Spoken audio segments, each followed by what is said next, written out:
오늘의 말씀은 시편 45편 1절부터 17절까지 말씀입니다. 내 마음이 좋은 말로 왕을 위하여 지은 것을 말하리니 내 혀는 글솜씨가 뛰어난 서기관의 붓끝과 같도다. 왕은 사람들보다 아름다워 은혜를 입술에 머금으니 그러므로 하나님이 왕에게 영원히 복을 주시도다. 용사여 칼을 허리에 차고 왕의 영화와 위엄을 입으소서. 왕은 진리와 온유와 공의를 위하여 왕의 위엄을 세우시고 병거에 오르소서. 왕의 오른손이 왕에게 놀라운 일을 가르치리이다. 왕의 화살은 날카로워 왕의 원수의 염통을 뚫으니 만민이 왕의 앞에 엎드러지는도다. 하나님이여 주의 보좌는 영원하며 주의 나라의 규는 공평한 규이니이다. 왕은 정의를 사랑하고 악을 미워하시니 그러므로 하나님 곧 왕의 하나님이 즐거움의 기름을 왕에게 부어 왕의 동료보다 뛰어나게 하셨나이다. 왕의 모든 옷은 모략과 침향과 육개의 향기가 있으며 상하궁에서 나오는 현악은 왕을 즐겁게 하도다. 왕이 가까이 하는 여인들 중에는 왕들의 딸이 있으며 왕후는 오빌의 금으로 꾸미고 왕의 오른쪽에 서도다. 딸이여 듣고 보고 귀를 기울일지어다. 내 백성과 내 아버지의 집을 잊어버릴지어다. 그리하면 왕이 내 아름다움을 사모하실지라. 그는 내 주인이시니 너는 그를 경배할지어다. 두로의 딸은 예물을 드리고 백성 중 부한 자도 내 얼굴 보기를 원하리로다. 왕의 딸은 궁중에서 모든 영화를 누리니 그의 옷은 금으로 수놓았도다. 수놓은 옷을 입은 그는 왕께로 인도함을 받으며 시종하는 친구 처녀들도 왕께로 이끌려 갈 것이라. 그들은 기쁨과 즐거움으로 인도함을 받고 왕궁에 들어가리로다. 왕의 아들들은 왕의 조상들을 계승할 것이라. 왕이 그들로 온 세계의 군왕을 삼으리로다. 내가 왕의 이름을 만세에 기억하게 하리니 그러므로 만민이 왕을 영원히 찬송하리로다. 네, 성서 유니온사에서 나오는 매일 성경이라는 큐티책이 있죠. 우리가 그 책을 교재로 쓰진 않지만 그 책의 진도에 따라서 이렇게 계속 말씀을 저와 함께 우리가 나누다 보니까 어제까지 누가복음 전반부를 마치고 오늘부터 2월 마지막 날, 즉 2월 28일까지는 시편 몇 편을 우리가 함께 또 묵상하고 공부하는 시간을 갖도록 합니다. 그래서 오늘 우리가 나눌 은혜의 말씀 시편 45편입니다. 네, 시편 45편은 시편 전체에서 아주 독특한 성격을 갖는 유일한 시입니다. 이 시는 시편 전체에서 유일하게 결혼하는 왕에게 헌정하는 시, 일종의 축가와 같은 시입니다. 시편은 150편으로 구성되어 있죠. 그 150편의 시들 가운데 어떤 시들은 제목이 있고 어떤 시들은 제목이 없는데 이 시편 45편은 제목이 있습니다. 뭐라고 되어 있냐면 고라 자손의 마스길, 사랑의 노래, 인도자를 따라 소산님에 맞춘 것, 이렇게 되어 있죠. 사랑의 노래라는 이러한 그 제목이 있는 걸 봐서는 분명히 이 노래가 결혼식의 축가와 같이 사용되었구나 하는 것을 짐작할 수 있습니다. 왜냐하면 그 시에 나와 있는 내용들을 보면 왕과 왕의 아내에 대한 어떻게 좀 축하, 그리고 또 높여주는 말, 또 그들의 어떤 사랑에 대해서 이렇게 설명하고 있기 때문이죠. 자, 사랑의 노래라는 이 제목이 이 왕의 결혼식의 축가로 쓰인 시라는 것을 짐작할 수 있게 해주고요. 자, 그 다음에 그러면 이 왕이 누굴까 하는 것이 궁금해지죠. 그런데 아쉽게도 이 시편 45편에는 지금 결혼하는 이 왕이 누구인지 그 이름은 나와 있지 않습니다. 그런데 그 부인이 누군지는 좀 짐작할 수 있게 나오죠. 물론 이름이 나온 건 아닙니다만 두로의 딸이라고 되어 있습니다. 두로라는 것은 하나의 도시국가와 같은 그런 국가인데 이스라엘 북쪽에 있었죠. 그래서 이 두로의 딸 하면 두로라는 나라의 공주다라고 우리가 짐작할 수 있습니다. 그래서 이 시는 이스라엘의 왕과 두로의 공주가 결혼할 때에 고라 자손 가운데에 어떤 사람이 축가를 부른 것이라고 우리가 볼 수 있습니다. 자, 그 다음에 마스길이라는 단어가 또 나오죠. 이 마스길이라는 용어는 그 의미가 무엇인지 정확히 나와 있지는 않아요. 정확히 알려져 있지는 않습니다. 단지 이제 학자들이 이렇게 쭉 정리하면서 어떤 쪽으로 좀 이렇게 의견이 모아지냐면 이 마스길이라는 단어는 교훈, 또 깊은 묵상, 또 깊은 가르침 뭐 이런 뜻이지 않을까 하고 추측을 합니다. 자, 그러니까 이 시편 45편이라는 시는 왕과 왕비의 결혼식 때에 축가 삼아서 불려진 노래인데 단지 축하의 메시지만 전하는 그러한 시가 아니라 그들에게, 즉 왕과 왕비, 이제 결혼하는 그 부부에게 하나님의 뜻을 전하고 하나님의 뜻을 교훈하는 내용을 담고 있다 하는 것을 알 수 있습니다. 그러니까 오늘날로 따진다면 축가와 주례가 좀 섞여 있는 그런 노래, 시라고 우리가 볼 수 있습니다. 자, 만일 이 시편 45편이 이 노래가, 이 시가 단지 한 왕과 그의 왕비를 축하하고 또 이렇게 그들을 칭송하고 그런 내용들로만 구성되어 있고 그렇게만 해석되고 그런 용도로만 쓰인다면 하나님께서 이 시를 이 시편에, 즉 성경에 담으셔서 오늘날 우리에게까지 전달하실 필요가 없으셨겠죠. 분명히 어떤 목적이 있는데, 그래서 마스길, 그들에게 전하는 하나님의 메시지, 하나님의 가르치심, 하나님의 뜻이 오늘날 우리에게도 살아있는 그런 교훈의 말씀, 살아있는 생명의 말씀으로 전달되도록 하나님께서 그 뜻을 이 시에 담으셔서 오늘날 우리에게까지 전하시고 계신다 하는 것을 우리가 알 수 있습니다. 자, 그 다음에 소산님이라는 그러한 단어가 나오죠. 그래서 인도자를 따라 소산님에 맞춘 것 이렇게 되어 있는데 이 인도자는 지휘자겠죠. 성가대나 이런 찬양대의 지휘자. 그 지휘자가 무엇에 맞춰서 이 노래를 이렇게 전개하냐면 소산님, 여기서 소산님은 하나님 할 때 그 높이는 님자가 아니라 이 님자는 여기에서 복수형 의미로 쓰인 것입니다. 복수형 어미. 그러니까 이 소산님은 무슨 뜻이냐면 백합들 이런 뜻이에요. 백합꽃들 이런 뜻이죠. 그러니까 이것은 아마도 이 소산님이라는 것은 어떤 곡조 가운데 하나였을 거다 이렇게 보통 봅니다. 그래서 지휘자가 소산님이라는 곡조에 맞춰서 이 마스길, 즉 하나님의 어떤 교훈이 담긴 노래를 했다, 이렇게 볼 수 있는 것이고요. 인도자를 따르는 걸 보니까 아마도 이 곡은 여러 사람들이 합창단이 불렀을 가능성이 큽니다.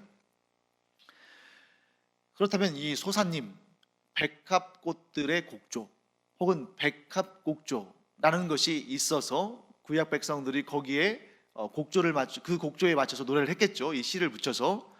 그런데 이 백합곡조, 이 소사님이 어떠한 곡조인지 오늘날 알 수가 없습니다.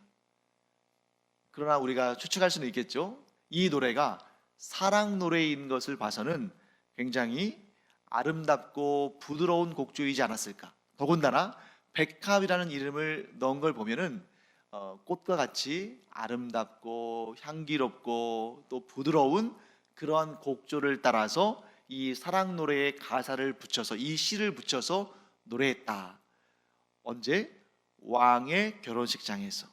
그런데 단지 왕의 결혼식을 축하하고 그들에 대해서 칭송하는 이야기만 한다면 굳이 하나님께서 그 노래를 시편에 담으셔서, 즉 성경에 실으셔서 오늘날 우리에게까지 전하실 이유가 없으셨겠지만 그 가운데 담겨 있는 아주 중요한 메시지, 하나님께서 그 시의, 이 시의 작가들을 감동시키셔서 또 성령으로 영감시키셔서 그들에게 이런 메시지를 주신 것을 오늘날 우리에게 전하신 것이다 하는 것을 우리가 알 수 있습니다. 그래서 전통적으로는 유대인들도 마찬가지고 또한 초대교회 이후에 우리 그리스도 교회도 마찬가지고 이 시를 그냥 한 왕에 대한 그 왕의 결혼식을 축하하는 곡으로 보지 않고 탁월한 메시아 시편으로 이 시를 해석해 왔습니다. 메시아 시편이라는 건 뭐겠어요? 하나님께서 이 땅에 구원자로 보내신 메시아, 곧 예수 그리스도의 오심과 그의 사역에 대해서 미리 예언되어진, 즉 구약의 말씀이 성취된 그 역사가 예수 그리스도의 이 땅에 오셔서 사역하신 그 내용이기 때문에 그러니까 이 오실 메시아, 즉 예수 그리스도의 그 사역에 대해서, 예수님에 대해서 미리 구약에서 보여주는 그런 메시지, 미리 예고하는 메시지, 그런 메시아 시편으로 이 45편을 이해하고 있습니다. 특히 그렇게 해석하는 이유는 히브리서 1장 8절 9절에서 오늘 이 시편 45편의 6절과 7절을 그대로 인용합니다. 그래서 그 인용을 통해서 메시아, 즉 예수 그리스도를 설명하죠. 그렇기 때문에 이 히브리서의 증언을 통해서 시편 45편은 오실 메시아에 대한 하나님께서 미리 알려주신 예고와 같은 예표다. 그래서 이 시편 45편은 메시아 시편이다 라고 우리가 알 수 있는 것입니다. 자, 어떻게 인용했느냐? 자, 시편 45편 6절과 7절은 이렇게 노래합니다. 하나님이여, 주의 보좌는 영원하며 주의 나라의 규는 공평한 규이니이다. 왕은 정의를 사랑하고 악을 미워하시니 그러므로 하나님 곧 왕의 하나님이 즐거움의 기름을 왕에게 부어 왕의 동료보다 뛰어나게 하셨나이다. 자, 이 부분이 시편 45편 6절과 7절인데 나중에 히브리서의 기자가 성령의 영감을 받아서 이 시편의, 이 메시아 시편의 이 내용을 히브리서에 담아서 예수 그리스도의 사역을 설명합니다. 그래서 히브리서 1장 8절과 9절을 제가 읽어드리겠습니다. 아들에 관하여는, 여기서 아들은 예수님을 말하는 거죠. 아들에 관하여는 하나님이여, 주의 보좌는 영영하며 주의 나라의 규는 공평한 규이니이다. 주께서 의를 사랑하시고 불법을 미워하셨으니 그러므로 하나님 곧 주의 하나님이 즐거움의 기름을 주께 부어 주를 동료들보다 뛰어나게 하셨도다 하였고, 즉 구약의 시편 45편에 나와 있는 이 말씀을 히브리서 기자가 성령의 영감 가운데 이게 바로 하나님의 아들이신 예수 그리스도에 대해서 예표한 것, 미리 보여준 내용, 미리 알려주신 내용이다 하고 설명하고 있는 것입니다. 이처럼 히브리서 기자는 하나님의 영감을 받아서 예수 그리스도의 메시아 되심이 시편 45편 6절과 7절, 넓게 말하면 시편 45편의 성취라고 본 것입니다. 그래서 이러한 관계 속에서 우리가 해석을 하자면 시편 45편은 1차적으로는 이스라엘 왕과 두로의 공주 사이의 결혼을 축하하고 그들에게 하나님이 주시는 메시지를 전하며 권면하는 내용이었다면, 그게 1차적인 내용이었다면 2차적인 의미는 뭐냐면 보다 확장된 의미로 그리스도에 대한, 메시아이신 예수 그리스도에 대한 예표로서 주어진 시고, 그 목적은 뭐냐면 왕과 왕비의 관계를 통해서 신랑이신 예수 그리스도와 신부인 교회 공동체, 곧 성도와의 관계를 보여준 것이다. 그래서 왕과 왕비의 결혼이 영광스럽고 복되고 기쁘고 행복하고 사랑스러운 것인 것처럼 예수 그리스도, 곧 교회의 머리이신 예수 그리스도와 교회와의 관계, 신랑이신 예수 그리스도와 신부인 성도와의 관계가 이처럼 영광스럽고 복되고 기쁘고 행복하고 사랑스럽다 하는 것을 보여주신 시편이다 하는 것을 우리가 알 수 있습니다. 자, 이제 이 시의 구체적인 내용들을 저와 함께 살펴보시겠는데요. 자, 한 구절 한 구절 우리가 다 보기는 좀 어려우니까 이 시가 말씀하시는 아주 핵심적인 내용 5가지를 추려서 우리가 살펴보겠습니다. 시편 45편은 크게 5가지의 내용을 말씀하고 있습니다. 첫째, 하나님이 왕에게 영원히 복을 주시며 왕은 영화와 위엄을 입으셨다. 이게 1절과 2절에 나오는 내용이죠. 둘째, 3절부터 6절까지의 내용입니다. 왕은 진리와 온유와 공의를 위하여 싸우고 또한 이긴다. 이 내용이 두 번째 내용인데 3절부터 6절까지 나옵니다. 세 번째, 7절과 8절의 내용인데 그것은 왕은 정의를 사랑하시고 악을 미워하신다. 이 내용입니다. 네 번째, 9절부터 15절까지 나오는 내용인데 이번에는 왕비입니다. 왕비는 궁중에서 모든 영화를 누리며 기쁨과 즐거움으로 인도함을 받는다. 이게 네 번째입니다. 마지막 5번째, 이번에는 왕의 아들들, 즉 이제 왕과 왕비가 결혼하면 이제 후손들을 낳겠죠. 그래서 5번째, 16절부터 17절에 나오는 내용인데 왕의 아들들은 왕의 조상들을 계승하여 왕이 되며 만민이 왕을 영원히 찬송한다 하는 내용입니다. 자, 그런데 이 내용은 지금 1차적인 의미를 전달하죠. 왕과 이스라엘의 왕과 두로의 공주, 즉 이 왕과 왕비 사이의 결혼과 관련돼서 1차적인 의미가 전달됩니다. 그런데 우리가 이제 히브리서의 해석, 이 신약의 해석, 곧 이 시는 단지 왕과 왕비의 결혼을 의미하는 것이 아니라 신랑이신 예수 그리스도와 신부인 성도들, 곧 교회의 머리이신 예수 그리스도와 예수 그리스도의 몸된 교회의 관계를 설명한다 하는 그러한 주제의 기초에서 우리는 지금까지 살펴본 이 5가지의 주제들을 이렇게 신약적인 관점에서 5가지로 정리해 볼 수 있습니다. 즉 앞에 있는 5가지를 그대로 이제 메시아적 관점에서 5가지로 정리해 본 것입니다. 첫째, 하나님이 예수 그리스도께 영원히 복을 주시며 예수 그리스도는 영화와 위엄을 입으셨다. 즉 하나님께서 왕에게 영원히 복을 주시며 영화와 위엄을 입히셨다. 이 내용을 왕을 예수 그리스도로 해석할 수 있는 거죠. 왜? 이 시는 그냥 보통 왕의 결혼식의 축가로 쓰인 시가 아니라 하나님께서 메시아에 대한 예언을 담으신 그런 시기 때문입니다. 둘째, 예수 그리스도는 진리와 온유와 공의를 위하여 싸우시고 이기신다. 이게 두 번째고요. 세 번째, 예수 그리스도는 정의를 사랑하시고 악을 미워하신다.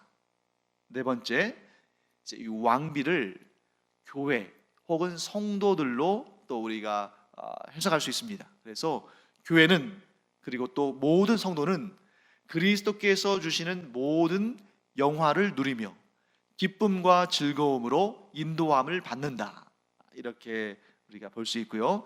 마지막 5번째, 그리고 왕의 자녀들은, 왕의 아들들은 또 성도들로 우리가 해석할 수 있죠. 그래서 성도들은 대대로 주와 함께 왕이 되어 다스리며 그로 인해 만민이 하나님을 영원히 찬송한다.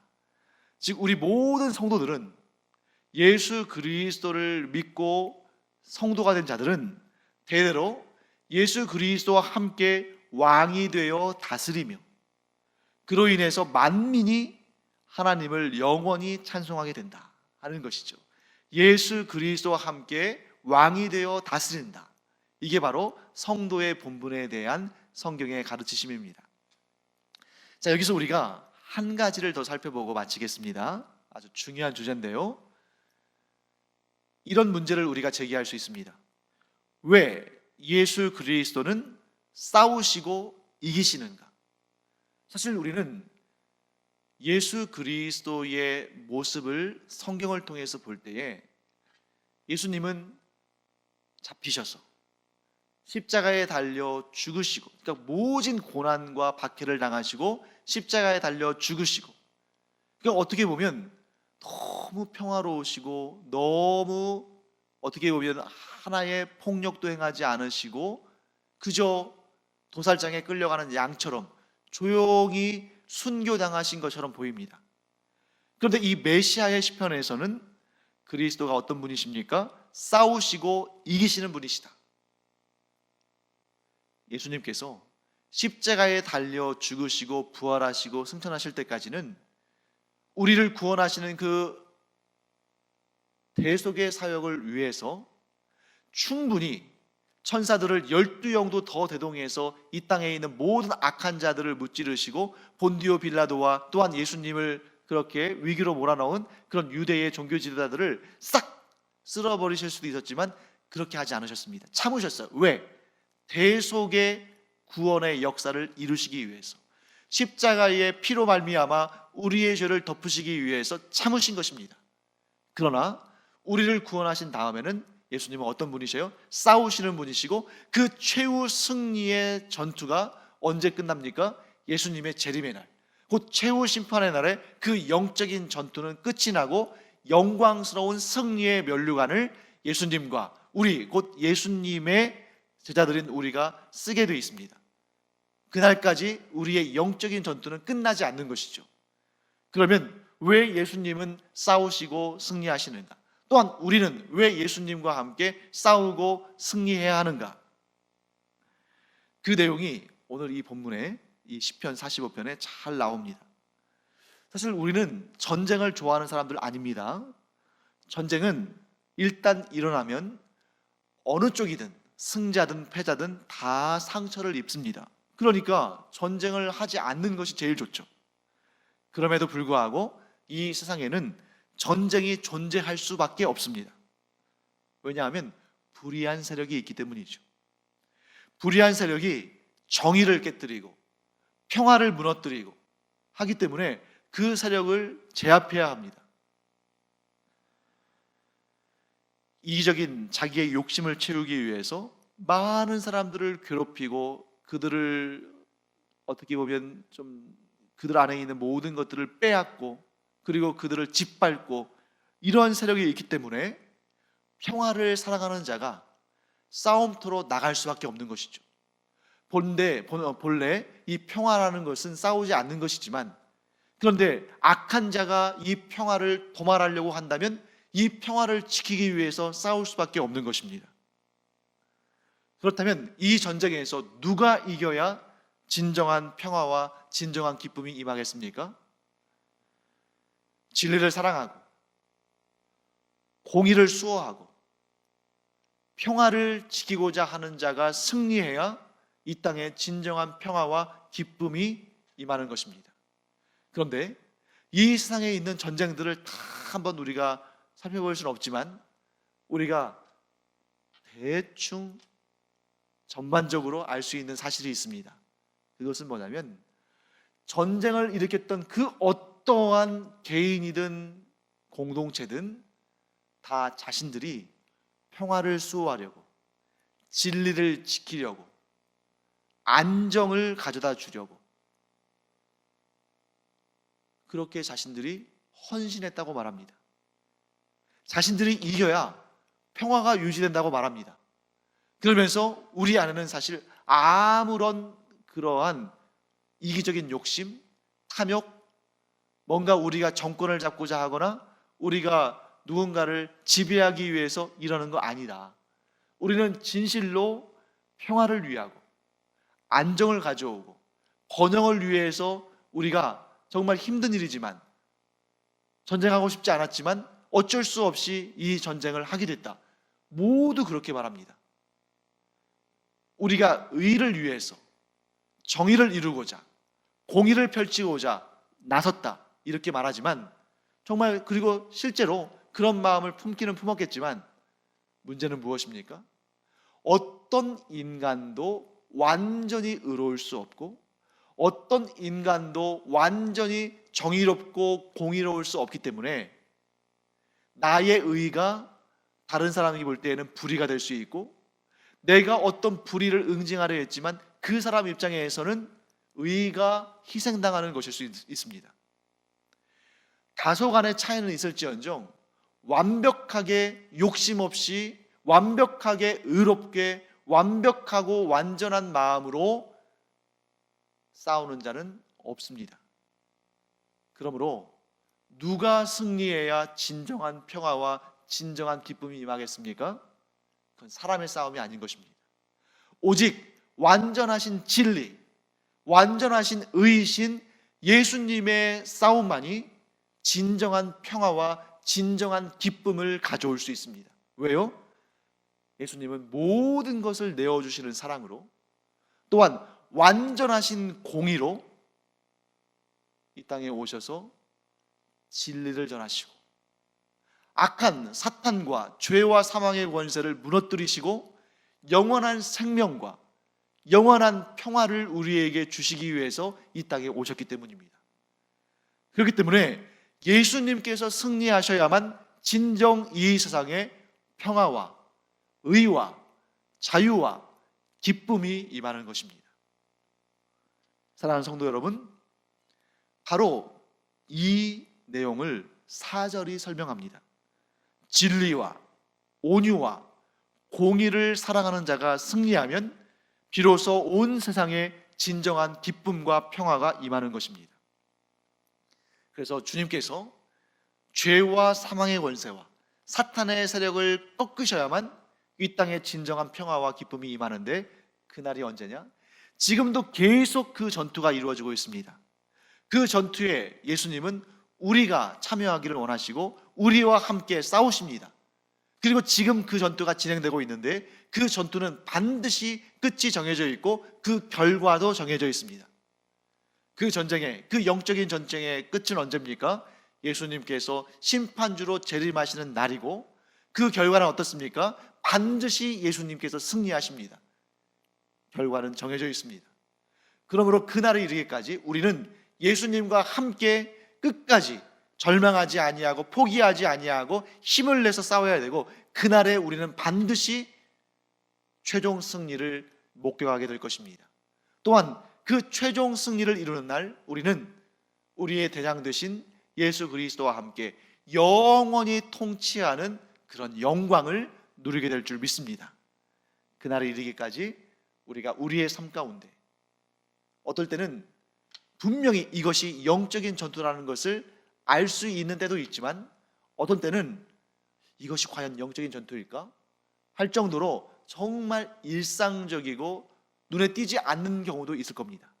그러나 우리가 성령으로 충만하고 아주 예리하고 예민한 눈으로 세상을 관찰하고 우리의 삶을 지켜봄으로 말미암아 우리의 삶의 모든 순간에 펼쳐지는 그 영적인 전투에서 예수님을 대장 삼고 성령님의 도우심으로 승리하는 우리가 되기를 간절히 축원합니다. 우리는 힘이 없지만 예수님께서 우리를 성령의 전신갑주로 무장시켜 주셨기 때문에 예수님과 함께 나가서 싸우면 반드시 승리할 줄 믿습니다. 우리의 평생토록 이 영적인 전투에서 승리하고 주님과 함께 승전가를 부르며 주님과 함께 통치하는 그 영광을 누리기를 간절히 축원합니다. 그리고 오늘 시편에서 말씀하신 것처럼 우리의 후손 대대로 한 명도 빠짐없이 이와 같은 거룩한 성도요 예수 그리스도의 군병이 되어서 이 거룩한 영적인 전투에 참여해서 승리하고 함께 영원토록 주님과 함께 더불어 통치하는 그런 주님의 사람들 되기를 간절히 축원합니다. 기도하겠습니다. 하나님, 주님의 은혜를 감사드립니다. 주님께서 이 시간도 저희와 함께 이 영적인 전투에 임하게 되시기를 원하는 줄 믿습니다. 주님, 저희가 주님과 함께 싸우며 승리하게 하여 주시옵시고 주님 오시는 그날 최후 승전가를 부르며 주님과 함께 영원토록 다스리는 왕같은 제사장들이 되게 하여 주시옵소서. 감사드리며 예수님의 이름으로 축복하며 기도합니다. 아멘.